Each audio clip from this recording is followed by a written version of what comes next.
जय श्री राम दोस्तों।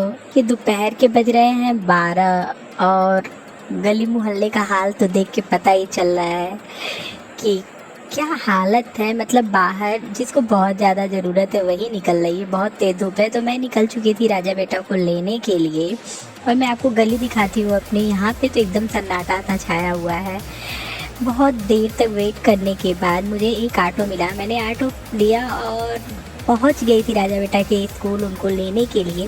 मैं 10 मिनट पहले ही पहुंच जाती हूं क्योंकि राजा बेटा जो है कभी कभी बाहर निकल आते हैं क्लास से छुट्टी के टाइम में, इसलिए मैं पहले पहुंच जाती हूं उनको लेने के लिए। और पहले पहुंच के मैं यहाँ पे थोड़ा देर वेट की। फिर उसके बाद जैसे ही बेल लगी तो मैं अंदर गई। तो यहाँ मैं देख रही थी कि जो दाई हैं वो चेयर लगा रही थी क्योंकि छोटे छोटे नर्सरी LKG UKG के बच्चे जो है वो बाहर आके चेयर पे बैठते हैं, फिर उनके गार्जियन आके ले जाते हैं उनको।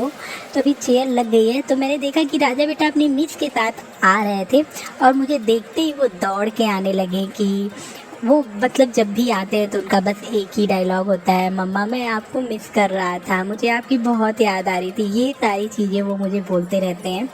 तो अभी यहाँ पे आते आते वो मस्ती करने लगे थे तो मैंने उनको मना किया कि बेटा नहीं, कैमरे में सब सर देख रहे हैं।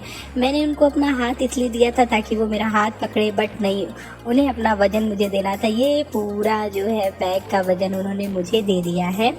और फिर मैंने उनको कैप लगाया और चश्मा लगाया और वो मस्त एकदम बिंदास स्टाइल में चलने लगे हैं। मैं उनको बोल रही थी कि बेटा आइए मेरे पास, मेरा हाथ पकड़ लीजिए, मेरे साथ चलिए, बट वो बिल्कुल नहीं सुन रहे थे मेरा।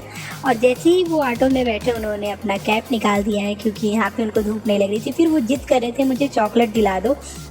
मैं उनको पैसा दी कि पैसा लीजिए आप जाइए खुद ले जाइए, लेकिन वो नहीं गए। तो मैंने एक साथ खूब ज़्यादा सी चॉकलेट ख़रीद ली और पर्स में रख लिया। फिर मैंने उनको एक ही दिया और वो खाते खाते मस्त एकदम मूड में घर की तरफ जा रहे थे।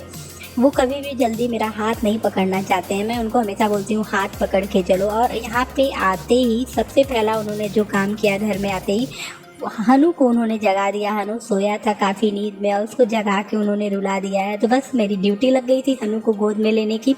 अभी मैंने राजा बेटा का कपड़ा भी नहीं चेंज किया था कि हनु मेरे गोद में आ गए हैं। और मैं आपसे मिलती हूँ नेक्स्ट ब्लॉग में। Bye bye.